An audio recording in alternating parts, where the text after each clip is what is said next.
جناب نبی کریم رؤوف الرحیم صلی اللہ علیہ وسلم اپنے صحابہ کرام کو جن امور کی بہت زیادہ ترغیب کیا کرتے تھے، جن کاموں کو بہت زیادہ اہمیت دے کر ان کی تلقین فرمایا کرتے تھے، ان کاموں میں آپ صلی اللہ علیہ وسلم ان اعمال میں ایک اہم ترین عمل فکر آخرت تھا۔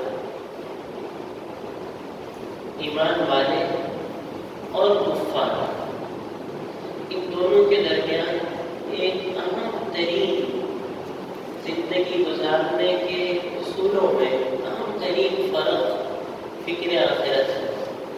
ایمان والے اپنی زندگی کا ہر عمل، ہر گوشہ، ہر کردار یہ سوچ کے اپناتا ہے کہ مجھے آخرت میں اس کے حساب دینا ہے، اور کفار کافرین اپنے اعمال، اپنی زندگی کے سارے کیے کرائے کو صرف دنیا ہی کے خاطر زندگی جیتے۔ فکر آخرت ایک ایسا بنیادی عنصر ہے، ایک ایسی بنیاد ہے، اگر یہ میری اور آپ کی روح میں پڑ جائے، ہمیں اس کی فکر لگ جائے، تو معاشرہ ایک بہترین بنیادی اصولوں کے مطابق زندگی گزار سکتا ہے۔ جب آخرت کا آدمی کو خوف ہوگا، جب ایک انسان کو اس بات کا ڈر ہوگا، اسے اس بات کی فکر ہوگی کہ مجھے روز محشر اللہ کو حساب دینا ہے، مجھے اللہ رب العزت کے حضور پیش ہونا ہے، میرے ایک عمل، ایک گھڑی لکھی جا رہی ہے، اللہ رب العزت میرے ایک قول کے بارے میں سوال کریں گے اور مجھے وہاں جواب دینا ہے۔ وہاں نہ میرے اولاد کام آئے گی، نہ مال کام آئے گا، نہ بھی بچے کام آئیں گے۔ جب یہ آخرت کا خوف ہو تو انسان اپنی اس دنیاوی زندگی میں کبھی کسی کا حق نہیں مانے گا، انسان اس دنیاوی زندگی میں کسی کے ساتھ ظلم نہیں کرے گا۔ آخرت کا خوف، آخرت کا فکر پیدا کرنے کے لیے اللہ رب العزت نے قرآن پاک میں جا بجا مختلف آیات میں اور جناب نبی کریم رؤوف الرحیم صلی اللہ علیہ وسلم نے احادیث مبارکہ میں بار بار آخرت کا خوف پیدا کرنے کے لیے کئی امور سکھائے ہیں، کئی اعمال امت تک پہنچائے ہیں۔ ان اعمال میں ایک اہم ترین عمل صدقات و خیرات ہے۔ فرمایا یہ صدقات و خیرات یہ انسان کو آخرت کی اس مشکل ترین گھڑی میں انسان کی حفاظت کرتا ہے۔ اپنے مال میں سے کچھ نہ کچھ راہ خداوندی میں خرچ کرنا، یہ صدقات و خیرات کی شکلیں انسان کو اس گھڑی میں، ان لمحات میں، اس بڑے ہولناک دن میں جس میں کوئی کسی کے کام نہیں آئے گا، اس میں یہ صدقات انسان کو فائدہ دیں گے۔ آپ صلی اللہ علیہ وسلم کا ارشاد مبارک ہے، فرمایا اذا مات ابن آدم، جب انسان فوت ہو جاتا ہے، اس دنیا سے چلا جاتا ہے، انقطع عمله، اس کی جو نامہ اعمال میں اعمال لکھے جاتے ہیں، نیکیاں یا برائیاں لکھی جاتی ہیں، اب وہ ختم ہے۔ نیکیاں لکھنے والا بھی فرشتہ اب اس کی ڈیوٹی مکمل ہو چکی ہے، برائیاں لکھنے والا بھی اب اعمال نامہ، اس کا جو تحریر ہے اس کے اعمال کی، وہ ختم ہو جاتا ہے، مکمل ہو گیا۔ لیکن فرمایا الا من ثلاث، تین اعمال ایسے ہیں انسان کے کہ انسان دنیا سے چلا جائے، فوت ہو جائے، صدیاں گزر جائے قبر میں انسان کو، لیکن اس کی نیکیاں مسلسل لکھی جائیں۔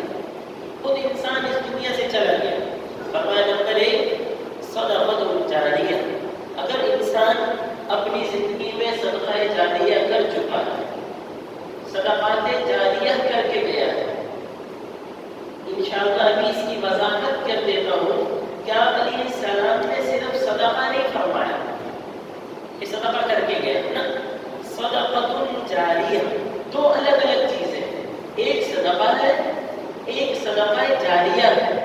آپ علیہ السلام نے صدقہ کا بھی بہت فضیلت بیان کی ہے اور صدقہ جاریہ کی بھی بہت فضیلت بیان کی ہے۔ ایک غریب بھوک کی حالت میں ہمارے سامنے آیا اور اس کی بھوک دیکھ کر میں نے اور آپ نے اس کو کھانا کھلا دیا، یہ ایک صدقے کی ایک شکل ہے۔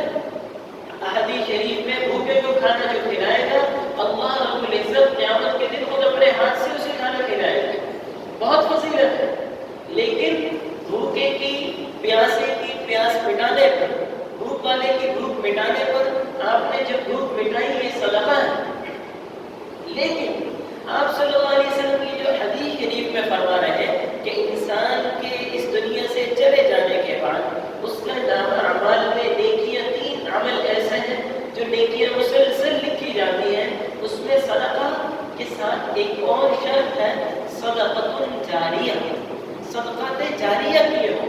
صدقات جاریہ یہ ہے کہ انسان اپنی زندگی میں کسی غریب کو کچھ ایسا، کوئی ایسی مشینری دے دی ہو، کسی کو رکشہ دلا دیا ہو، کسی کو کچھ زمین کا کچھ حصہ دے دیا ہو کہ آپ جب تک یہ زمین اس کے پاس ہے اور اس سے فصل آتی رہے گی، اس غریب اور غریب کے بچے کھاتے رہیں گے، اس کو صدقہ ملتا رہے گا، صدقے کا اجر ملتا رہے گا۔ کسی غریب کو کچھ پیسے دیے اور اس نیت سے کہ یہ ان پیسوں کا کاروبار کر لے، یا پیسے کی بجائے کچھ آپ کو معلوم ہے یہ غریب یہ ہنر جانتا ہے، یہ ایک ماہر فن جانتا ہے، لیکن اس کے پاس سرمایہ نہیں ہے، اس کو کچھ کیپٹل دے دیا جائے تاکہ یہ اس سے اپنی مشین بھی خرید لے۔ اس نے مشین بھی خرید لی، درزی کی شکل لے لیجیے، درزی کا فن جانتا ہے لیکن اس کے پاس مشینری نہیں ہے، کچھ پیسے دے کر اس کو مشینری دلوا دی۔ یہ صدقہ صدقات جاریہ ہے، جب تک وہ مشینری استعمال کرتا رہے گا اور اس مشینری سے اور جتنا کما کر اور مشینیں لے گا، یہ سارا اس آدمی کے نامہ اعمال میں لکھا جاتا رہے گا جس نے اس کو صدقے کی شکل میں پیسے دیے تھے۔ تو انسان کے صدقات جاریہ، کہیں غریب مستحق لوگ ہیں، پانی کی ضرورت ہے، پانی کا کنواں کھدوا دیا، نلکا لگوا دیا، سبیل لگا دی، جب تک اس سے پیاسے پانی پیتے رہیں گے صدقے کا اجر ملتا رہے گا۔ تو ایک تو صدقات جاریہ ہے، انسان جو صدقات جاریہ کر کے جاتا ہے اس کا یہ عمل ایک ایسا قیمتی عمل ہے، ایک ایسا لامتناہی عمل ہے۔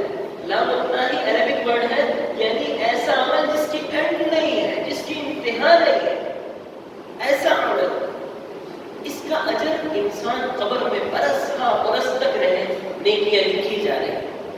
نمبر 2، 3 اعمال ایسے ہیں جو انسان کے فوت ہو جانے کے بعد بھی اس کی نیکیوں میں لکھے جاتے ہیں۔ نمبر 2، او علم ينتفع به، انسان کسی کو علم دین سکھا کے چلا گیا، کسی کو کچھ علم پڑھا دیا، جس کو پڑھایا ہے وہ آگے پڑھائے گا، وہ آگے اس علم کو منتقل کرے گا، یہ سارا اس سکھانے والے کے اجر میں لکھا جائے گا۔ اور نمبر 3 اور سب سے اہم بنیاد، سب سے اہم تیسری وہ نیکی، تیسرا وہ عمل، وہ کردار کہ انسان کے فوت ہو جانے کے بعد بھی قبر میں انسان آرام کر رہا لیکن نامہ اعمال میں اس کی مسلسل نیکیاں لکھی جا رہی۔ تیسرا عمل، او ولد صالح یدعو له، انسان اپنے مرنے کے بعد زندگی میں اپنی ایسی اولاد چھوڑ کر گیا، ورثہ میں اپنی اولاد کی ایسی تربیت کر کے گیا کہ وہ اولاد کے فوت ہو جانے کے بعد بھی اللہ کے گھروں کو سجدوں سے آباد کر رہی ہے، وہ اولاد اللہ کے راستے میں خوب صدقات و خیرات کر رہی ہے۔ صدقات و خیرات تو بہت دور کی بات ہے، ایسی اولاد کی تربیت کی، ٹھیک ہے کہ وہ صدقات و خیرات نہ بھی کرے لیکن یہ اولاد، یہ بچے کسی کو نقصان نہیں پہنچاتے، کسی کا حق نہیں مانتے، کسی کے ساتھ زیادتی نہیں کرتے۔ ایک صحابی نے عرض کیا، یا رسول اللہ بہترین صدقہ کون سا ہے؟ آپ علیہ السلام نے فرمایا، آپ کے تمام مال میں جو سب سے زیادہ قیمتی ہے اس کو اللہ کے راہ میں خرچ کر دو۔ ان صحابی نے عرض کیا، یا رسول اللہ اس سے بڑھ کر صدقہ کی کوئی شکل ہے؟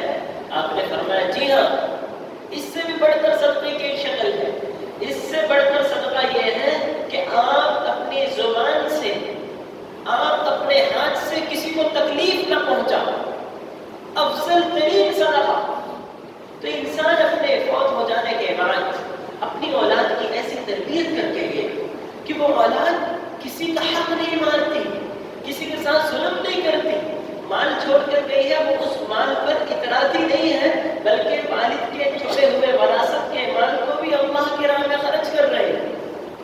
یہ 3 نیکیاں انسان کی ایسی ہیں کہ انسان کے فوت ہو جانے کے بعد بھی صدقات جاریہ مسلسل اس کے نامہ اعمال میں نیکیاں لکھی جاتی ہیں۔ جس طرح کہ عرض کیا صدقات کی 2 شکلیں ہیں، کسی غریب کو کھانا کھلا دیا یہ بھی ایک صدقہ ہے، لیکن محترم دوستوں ماشاء اللہ ہمارے دوست احباب بہت زیادہ صدقات کرتے ہیں۔ رمضان المبارک میں راشن کی شکل میں، غربا کو کپڑے دلا دینے کی شکل میں، گھروں میں کام کرنے والی ماسی وغیرہ خواتین ان کے ساتھ گاہے بگاہے ان کی مدد کرتے رہتے ہیں، لیکن ایک قدم اور بڑھائیے۔ صدقات جو ہم کر رہے ہیں اب صدقات جاریہ کی طرف آئیے، ایک قدم اور بڑھائیے۔ صدقات جاریہ یعنی ایسا صدقہ جس کا اثر، جس کا نفع قیامت تک چلتا رہے۔ اب سوال یہ ہوتا ہے کہ صدقات جاریہ کے لیے تو بہت فنڈ دینا ہوگا، بہت زیادہ آدمی کے پاس پیسے ہو تب جا کر آدمی صدقات جاریہ کرے گا کہ کسی کو کوئی زمین دلا دی اور اس زمین کو غریب کو ہمیشہ ہمیشہ کے لیے دے دی، جسے وقف کہتے ہیں، تو اس کے لیے تو بہت فنڈ ضروری ہے۔ لیکن محترم دوستوں بخاری شریف میں حضرت عثمان بن عفان رضی اللہ تعالیٰ روایت کرتے ہیں، جناب نبی کریم رؤوف الرحیم صلی اللہ علیہ وسلم نے فرمایا من بنا للہ مسجدا ولو کمفحص قطعات، اگر کوئی شخص اللہ کی رضا کے خاطر، اللہ کی خوشنودی کے لیے، خالص اللہ کو راضی کرنے کے لیے مسجد بنائے، اگرچہ چڑیا کے گھونسلے کے برابر کیوں نہ ہو، ولو کمفحص قطعات، اگرچہ چڑیا کے گھونسلے کے برابر کیوں نہ ہو، بنى الله له بيتا في الجنة، اس شخص کے لیے اللہ رب العزت خود اپنے ہاتھ سے جنت میں اس کے گھر بنائے۔ تو مسلم بخاری شریف میں حدیث ہے، یہی حدیث مبارکہ مسلم شریف میں امام مسلم رحمہ اللہ فرماتے ہیں چڑیا کے گھونسلے کے برابر مسجد کی کیا شکل ہوگی؟ فرمایا آپ علیہ السلام امت کو ترغیب دینے کے لیے مسجد کے اندر اگر ایک اینٹ بھی لگا دی، اتنا حصہ ایک اینٹ کے برابر، اور امام مسلم رحمہ اللہ نے فرمایا ایک بالش ہر زمین کے ٹکڑے میں کچھ پیسے لگا دیے، یہ بھی صدقات جاریہ میں شمار ہوگا، کیونکہ اللہ رب العزت زیادتی کو نہیں دیکھتے کہ کتنا زیادہ ہے، کثرت کو نہیں دیکھتے کہ کتنا زیادہ ہے، بلکہ اللہ رب العزت دلوں کے اخلاص کو دیکھتے ہیں۔ تو محترم دوستو صدقات سے اب بڑھ کر صدقات جاریہ کی طرف آئیے، یعنی وہ صدقات جن کا اجر ہم اس دنیا سے چلے جائیں تب بھی باقی رہے۔ اسی طرح محترم دوستو حضرت سعد بن عبادہ رضی اللہ تعالیٰ فرماتے ہیں کہ میں آپ صلی اللہ علیہ وسلم کی خدمت میں حاضر ہوا اور میں نے عرض کیا یا رسول اللہ ان امی توفت، میری والدہ فوت ہو چکی ہے، میں چاہتا ہوں کہ اپنی والدہ کے لیے کوئی صدقہ کروں، کچھ ان کے لیے خیرات کروں۔ معذرت کے ساتھ ہمارے ہاں بھی والدین عزیز و اقارب کے فوت ہو جانے کے بعد صدقات و خیرات کیے جاتے ہیں، 1 دن بعد، 2-4 دن بعد، 8-10 دن بعد، 20-40 دن بعد لوگ دوست احباب رشتے دار جمع ہوتے ہیں اور اس میں کھانے کھلانے کی شکلیں ہوتی ہیں، صدقات ہمارے ہاں بھی کیے جاتے ہیں۔ اور ہم اپنے والدین کے لیے جب دوست احباب رشتے دار جمع ہوتے ہیں تو ان کے اظہار ثواب کے لیے سب کچھ کرتے ہیں، چاہے اس میں کھانے کی شکلیں ہوں، پھل فروٹ کی شکل ہو، تمام خیرات کے لیے کرتے ہیں۔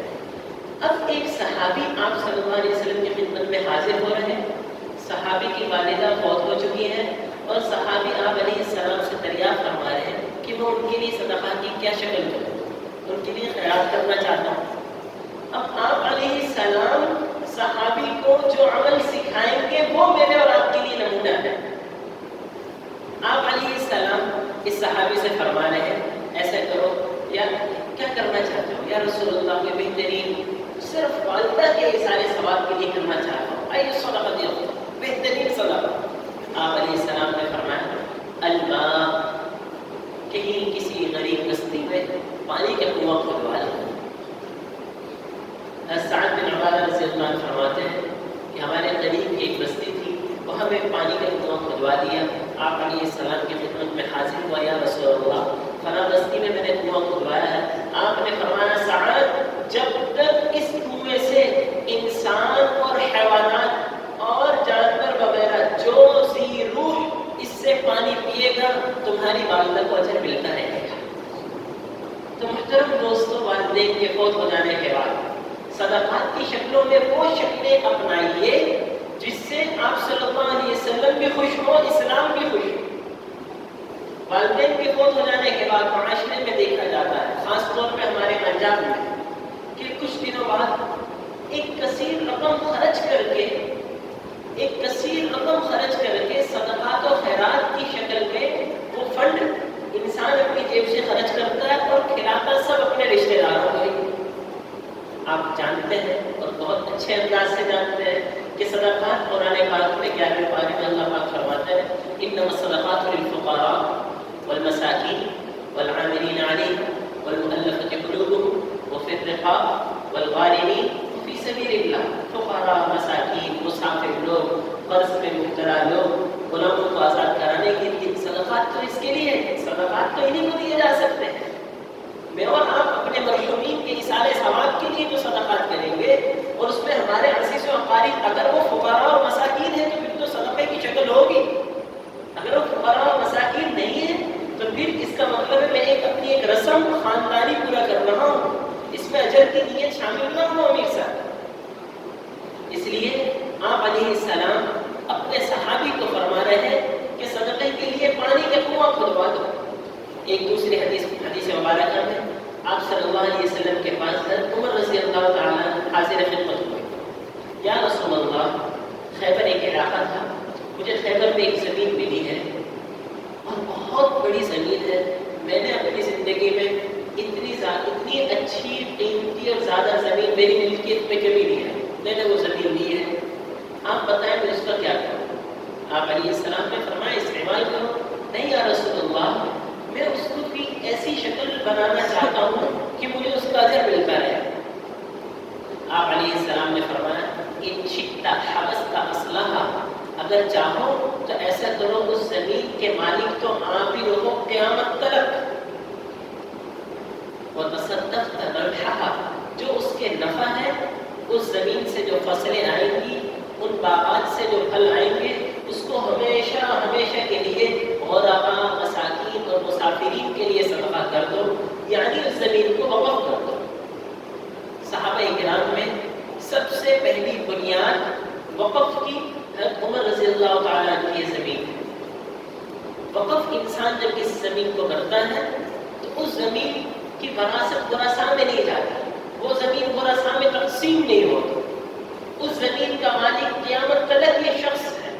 روز محشر جب زمین وراثت میں حساب نام سے نکالے جائیں گے، ان کتابوں میں یہ زمین کا مالک ہی شخص شمار ہو، اور اس زمین سے جب تلک غرباء لوگ فائدہ اٹھاتے رہیں گے ان کو اجر ملتا رہے گا. اب ایک سوال ہے، جس طرح انسان اپنے لیے صدقہ اور خیرات کرتا ہے، کیا اپنے مرحومین کے لیے یا کسی دوسرے شخص کی طرف سے بھی صدقات و خیرات کیے جا سکتے ہیں؟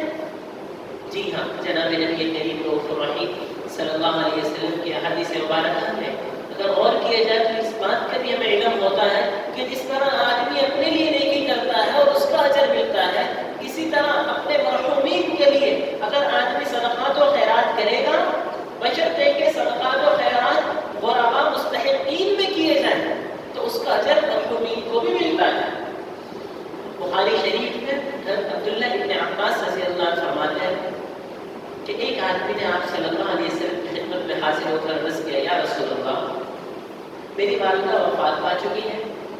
اور سوال کا انداز پہلے بھی ایک حدیث مبارکہ میں نے ذکر کی، وہاں سوال تھا میں اپنی والدہ کے لیے کیا چیز صدقہ دوں.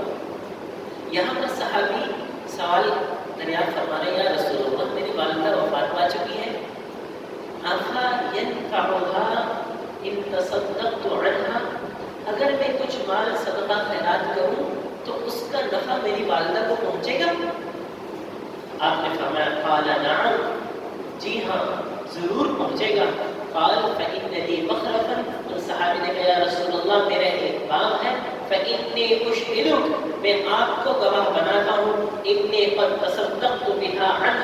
میں نے اس سارے باغ اور اس زمین کو اپنی والدہ کی طرف سے صدقہ کر دیا۔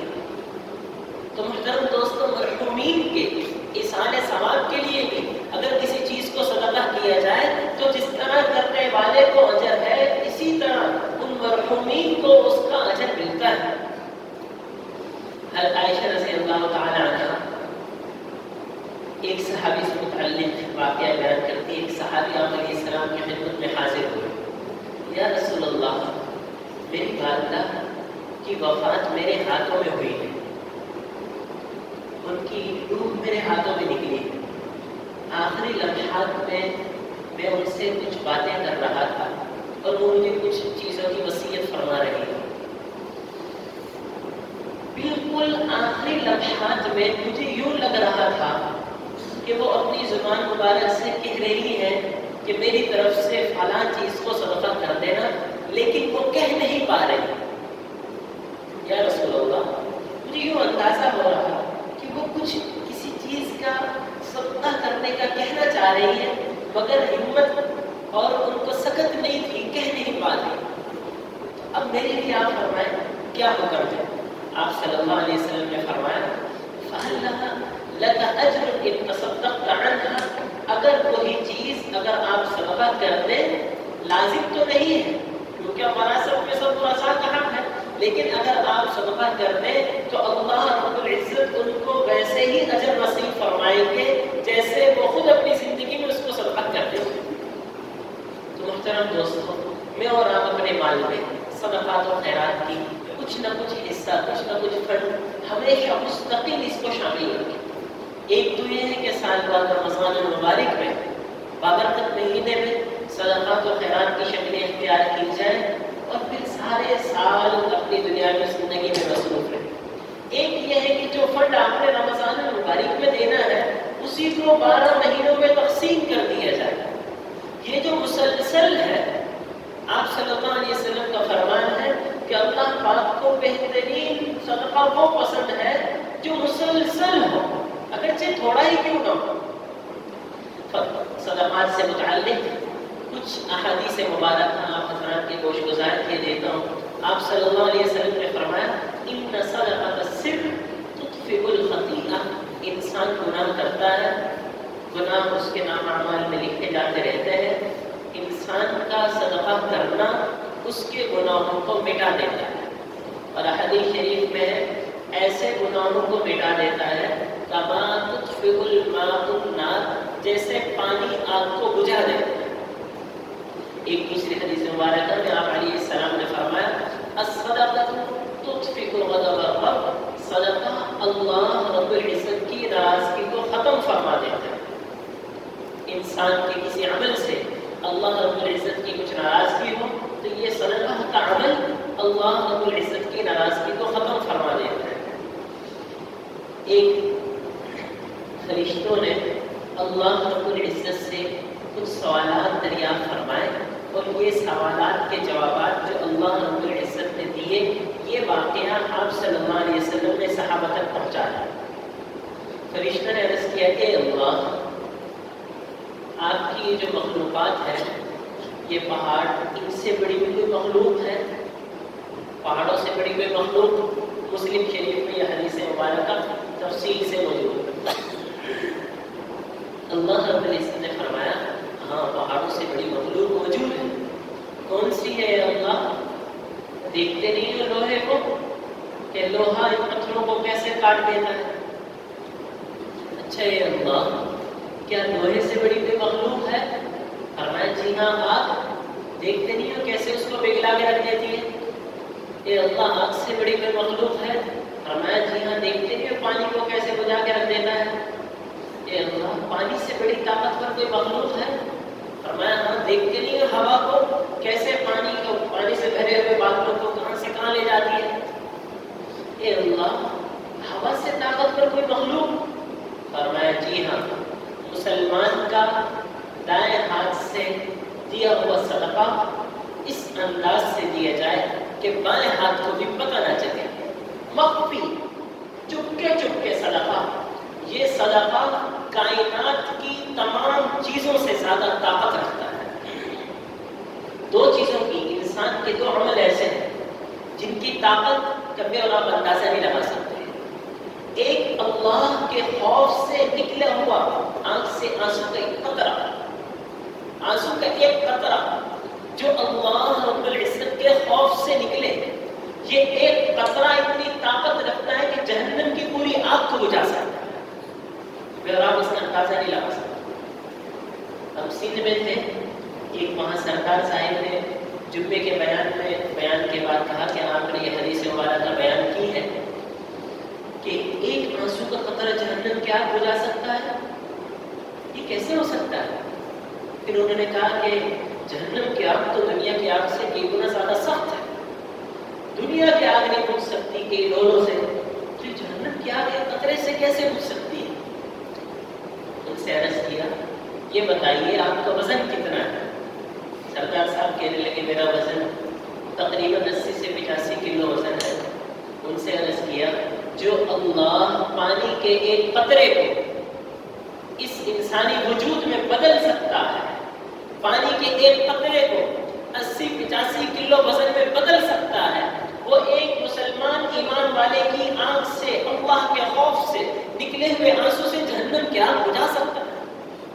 تو محترم دوست، ایک عمل یہ آنسو ہے، اور دوسرا عمل مخفی صدقہ، چپکے چپکے صدقہ دینا کہ کسی کو کوئی گواہی نہ ہو اس کا سوائے اللہ، یہ صدقات۔ آخر میں حدیث مبارکہ کی روشنی میں آپ علیہ السلام نے فرمایا ان الصدقہ تطفئ بیت السوء، ہر انسان چاہتا ہے میری اچھی موت آئے، میری موت اچھی موت ہے، مجھے کل کو بڑھتے ہوئے اس دنیا سے رخصت ہو، میں جب اس دنیا سے جاؤں کسی کا حق مجھے دینا نہ ہو، ہر ایک مجھ سے خوش ہو۔ اس فرمایا بہت سے اعمال ایسے ہیں جو انسان کی اچھی موت کا ذریعہ ہے۔ انشاءاللہ کسی دن مستقل ان تمام اعمال کو خطبہ میں ذکر کیا جائے گا، لیکن فرمایا انسان کا مستقل صدقہ کرتے رہنا انسان کی اچھی موت کی علامت ہے۔ مستقل صدقہ کرنا انسان کو بری موت سے حفاظت دیتا ہے۔ آپ علیہ السلام نے فرمایا ہر آدمی قیامت کے روز حشر کے میدان میں اللہ رب العزت کے سامنے پیش ہوگا، لیس بینہ و بین ربہ ترجمان، انسان اور اس کے رب کے درمیان کوئی ترجمان نہیں ہوگا، براہ راست اللہ رب العزت کے حضور پیش ہوگا، اور جہاں دیکھے گا یمینہ و شمالہ و تلقاء وجہہ، اپنے سامنے دیکھے، دائیں دیکھے، بائیں دیکھے، ہر طرف اس کو آگ نظر آ رہی ہوگی۔ جو یہ چاہے کہ اس دن اپنے رب کے سامنے سرخ روح ہو، فَلْيَتَصَدَّقْ وَلَوْ بِشَقِّ تَمْرَةٍ، وہ مستقل صدقات کرتا رہا کرے، چاہے کھجور کی گٹھلی ہی کیوں نہ ہو۔ تو محترم دوست، دعا ہے الہ العالمین ہم سب کو صدقات کی مستقل عادت اپنانے کی توفیق نصیب فرمائے۔